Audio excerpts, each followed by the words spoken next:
Ang pelikula ay nagsisimula sa ordinaryong buhay ng 16 na taong gulang na si Tom. Pumapasok sa paaralan at nakatira kasama ang kanyang lola, si Nan, matapos mawala ang kanyang mga magulang. Isang araw, muling nagkita sila ng kanyang dating kaibigan, si Danny, at kalaunan ay nakilala ang isang batang babae na nagngangalang Lucy, na humihingi ng tulong sa kanyang mga aralin. Hindi madali ang buhay ni Tom. Nakakahanap siya ng aliw sa pag-aaral at pagtulong sa iba, ngunit dala niya ang sakit ng kanyang nakaraan. Isang gabi sa bahay ni Lucy, nakita niya ang kapatid nitong walang malay, at isang lalaking nagre-record ng kung ano. Bago siya makakilos, lumitaw ang isang lalaking may maskara at binaril si Tom. Sugatan, tumakas siya upang tawagan ng pulis, ngunit hinabol siya ng mga umaatake, na nag-iwan sa kanya ng malubhang sugat. 10 araw ang lumipas. Nagising siya sa ospital kasama si Nan sa kanyang tabi. Sinabi ng doktor na ang bala ay some-fire sa kanyang telepono malapit sa kanyang tainga, na nagdulot ng mga piraso nito na pumasok sa kanyang utak, na hindi na maaaring tanggalin, na nagdudulot ng kawalan ng katiyakan sa kanyang hinaharap. Pag-uwi, napansin niya ang mga kakaibang bagay. Ang mga numero sa radyo ng kotse ay mukhang kakaiba, at nakakakita siya ng mga kakaibang ilaw. Nakakahanap siya ng kaunting ginhawa sa pagtulog. Kinaumagahan, sinabi ni Nan sa kanya na si Lucy ay inatake rin noong gabing yon, at hinihikayat siyang bisitahin ito. Nang bisitahin niya si Lucy, natuklasan niyang may kakaibang kakayahan siya. Naririnig niya ang mga pag-uusap mula sa mga elektronikong aparato, at nakakakuha ng datos. Salamat sa mga piraso ng telepono sa kanyang utak. Bagaman nabigla, ang kapangyarihang ito ay tumutulong sa kanya na matuklasan ang ilang katotohanan. Sa bahay ni Lucy, nakita niyang gising at nagsasalita ang kapatid nitong si Eugene. Gamit ang kanyang kakayahan, na-detect ni Tom ang mga Wi-Fi signal, at nakaramdam ng pagsisisi sa hindi pagprotekta kay Lucy. Humingi siya ng tawad sa kanya, at si Lucy, na nauunawaan ang kanyang mga pinagdadaanan, ay nagpahayag ng pag-asa para sa hinaharap. Sa kanyang pag-uwi, lumalakas ang kanyang mga kapangyarihan, na nagpapahintulot sa kanya na makinig sa mga pag-uusap, na overwhelm siya at nawala ng malay. Sa kanyang kawalan ng malay,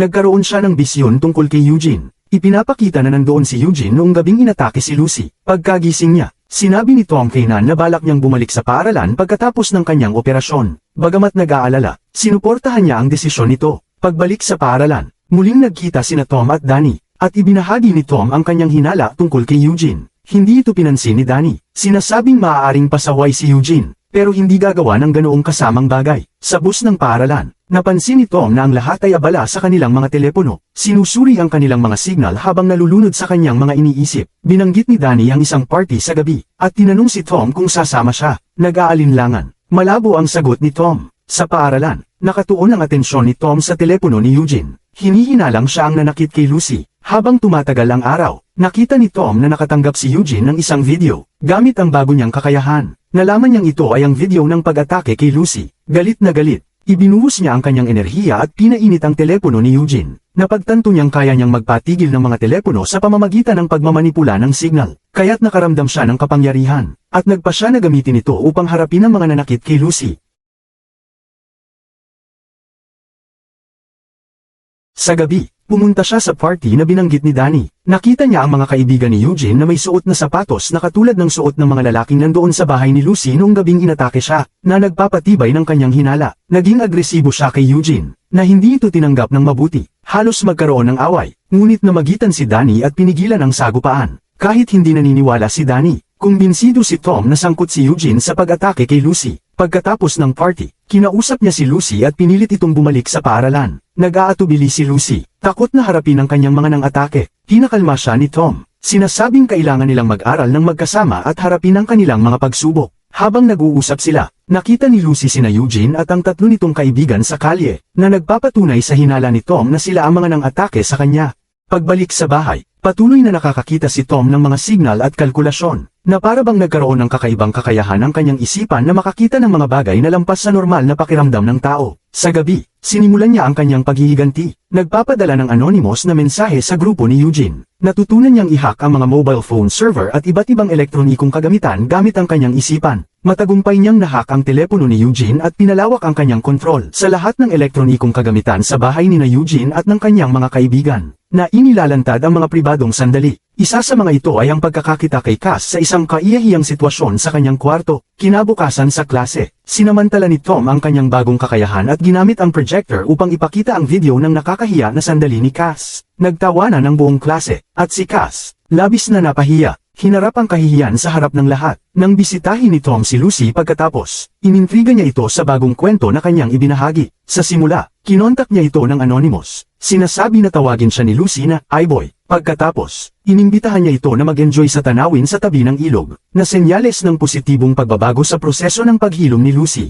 Ibinunyag ni Lucy na pagkatapos ng traumatic na pangyayari, si Tom lamang ang bumisita at nagbigay ng aliw sa kanya. Nangako si Tom na palaging poprotektahan si Lucy, kahit pa isakripisyo ang sarili. Ngunit sa kanilang pag-uwi, isang hindi inaasahang pangyayari ang naganap nang makasalubong nila si Eugene at ang kanyang mga kaibigan. Ipinahayag ni Eugene na naaawa sila kay Lucy, at ipinapahayag ang kanilang intensyon na hanapin ang mga may sala sa krimen. Habang tumitindi ang tensyon, handa nang atakihin ni Eugene si Tom, nang biglang magpadala si Tom ng hindi kilalang mensahe kay Eugene at sa kanyang mga kaibigan, na nagdulot ng kalituhan. Sinamantala ang pagkakataon, mabilis na tumakas sina Tom at Lucy.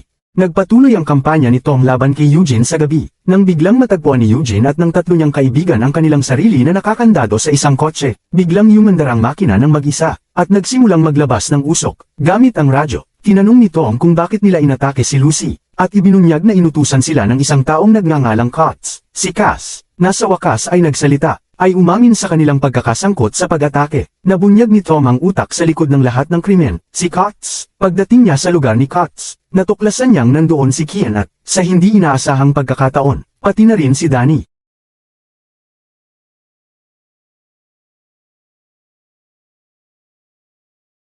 Isang recording sa telebisyon ang nagpapakita ng isang taong umiihi sa kotse ni Katz, na nagdulot ng pagkakaaliw nila. Sinamantala ni Tom ang pagkakataon, gamit ang kanyang isipan upang pasukin ang headquarters ni Katz, na nagdulot ng kaguluhan at pagkukontrol sa lahat ng bagay na may kuryente. Sa proseso, natagpuan niya ang ilang pakete ng droga at kinuha ang mga ito. Hindi pa natatapos doon ang kanyang mga aksyon. Nilagay niya ang mga droga sa mga bahay ni Eugene at ng kanyang mga kaibigan. Kinabukasan, dumating ang mga pulis at inaresto ang grupo dahil sa ebidensyang itinanim. Sa kasamaang palad, lahat sila ay kailangang harapin ang mga resulta sa presinto. Samantala, habang biglang nauubos ang lahat ng account ni Katz, sa gabi, nakatanggap siya ng nakakakilabot na babala mula sa malaking boss, si Elman. Sa ibabaw ng isang mataas na gusali, si Tom, sa kanyang paghahanap ng hustisya, ay nahihirapan sa pagsubaybay kay Elman. Partikular, ang sistema sa kanyang utak ay nabigo na mahanap si Elman, na para bang ang kanyang data ay lampas sa abot ng anumang network. Sa ilalim ng mga utos ni Elman, isang malawakang paghahanap sa lungsod ang nagsimula upang hanapin si Iboy. Kinuha ang lahat ng laptop at elektronikong kagamitan na posibleng magamit para sa pag-hack. Hindi nila alam na hindi umaasa si Tom sa mga elektronikong kagamitan para sa kanyang natatanging mga kakayahan. Kinabukasan, muli niyang ginambala ang mga drug dealings ni Elman, na may plano na pigilan ang isang malaking transaksyon. Si Nan, na nag-aalala sa pagbabago ng ugali ni Tom, ay humingi ng tulong kay Danny upang bantayan siya. Samantala, patuloy si Tom sa pagsubaybay sa sasakyan ni Katz. Gayunpaman, nawala siya nang itapon ni Katz ang kanyang cellphone sa basurahan. Nahihirapan si Tom na mahanap ang kinaroroonan ni Katz, ngunit narinig niya ang tunog ng isang eroplano, at mabilis na naisip ang pag-hack sa isang satellite. Sa wakas, natunto niya si Katz sa pantalan. Sumunod siya doon, at natutunan ang martial arts mula sa internet sa mismong sandaling yun. Gamit ang bago niyang kasanayan, pinatumba niya ang mga gwardya at sinira ang mga droga na kanyang natagpuan. Sa kasamaang palad, biglang dumating ang mga tauhan ni Katz at sinimulang atakihin siya. Sa kabutihang palad, ginamit niya ang high-frequency sound upang guluhin ang pandinig ng lahat, kaya't nagawa niyang tumakas. Kinabukasan, nagising siya sa tabi ng ilog, nalilito at pagod. Samantala, hinihintay siya ni Lucy sa paaralan, tulad ng ipinangako nilang magkasamang kukuha ng pagsusulit. Sa kasamaang palad, dumating si Tom matapos ang pagtatapos ng pagsusulit, na ikinadismaya at ikinagalit ni Lucy. Sa kabila nito, patuloy siyang nangumbinsi kay Lucy, hanggang sa lumabas sila ng gusali ng paaralan. Sa kanilang gulat, nakita nila ang katawan ni Cass na nakabitin. Isang tanawing ikinagulat at ikinatakot ng lahat. Nakaharap ni Tom si Danny at tinanong tungkol sa pagkamatay ni Cass. Ngunit sinisi ni Danny si Iboy sa trahedya, dahil sa pagkakasala sa pagkamatay ni Cass. Humingi ng payo si Tom mula sa kanyang doktor. Tinanong niya ang doktor kung maaari nang alisin ang mga natitirang piraso ng cellphone na nakabaon sa kanyang utak. Gayunpaman, binalaan siya ng doktor na ang ganitong operasyon ay maaaring magdulot ng panganib sa kanyang buhay. Pagbalik niya sa bahay, isang sorpresa ang naghihintay sa kanya. Si Kian ay naghihintay. Nakatutok ang baril sa kanyang ulo. Naroon din sina Elman at Katz. Hawak ni Katz si Nan bilang bihag. Sa kakatuwang pangyayari, hindi makita ni Tom ang tunay na mukha ni Elman, na para bang may nakakaistorbo sa mga frequency sa kanyang utak. Si Elman, na alam ang mga kakayahan ni Tom, ay nagbanta na papatayin si Lucy kung hindi siya susunod sa kanilang mga utos. Napagtanto niyang siya ay nasa isang mapanganib na sitwasyon.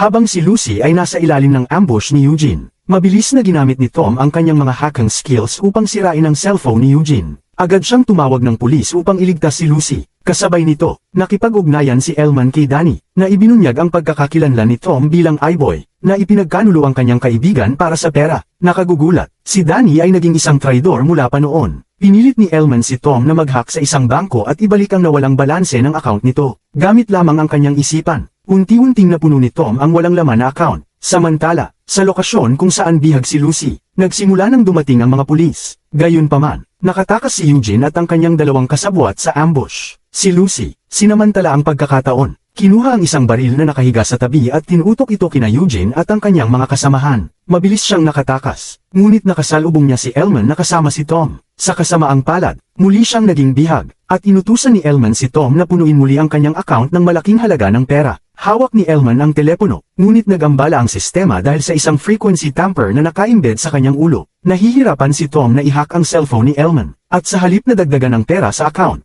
hindi sinasadyang pinalabas niya na sumabog ang telepono. Gamit ang kanyang natatanging kakayahan, madaling natalo ni Tom ang lahat ng tauhan ni Elman. Tumakas si Elman palabas, at hinabol siya ni Tom. Gayunpaman, nahuli si Tom nang bigla siyang lituhin ni Elman mula sa likuran at bugbugin siya hanggang sa bumagsak sa lupa. Habang papatayin na sana siya ni Elman, biglang lumitaw si Lucy na may hawak na baril. Binaril niya si Elman at tinamaan ito sa braso. Ngunit sa kanyang pagkataranta, nagawa ni Elman na maaga ang baril at pabagsakin si Lucy. Sa pagtitipo ng kanyang natitirang lakas at determinasyon na iligtas si Lucy, tumayo si Tom at inilabas ang kanyang tunay na kapangyarihan, isang malakas na electric shock na agad pumatay kay Elman at sa lahat ng kanyang mga tauhan. Pagkatapos ng matinding sagupaan, pagod na pagod si Tom at nagising kinabukasan sa ospital. Kasama si Nan sa kanyang tabi, lumipas ang mga araw at bumalik sa normal ang buhay. Sa kanyang pagpunta muli sa bahay ni Lucy, nakasalubong niya si Danny. Sa isang taos-pusong sandali, humingi ng tawad si Danny, nahihiya sa kanyang mga nagawa, na hinimok ng kasakiman. Ibinunyag ni Tom na alam niyang naroon si Danny sa bahay ni Lucy noong araw ng kasuklam-suklam na pangyayari. Kinukunan ng video ang mga nakakabahalang eksena. Sa kabila ng kanilang pagkakaibigan,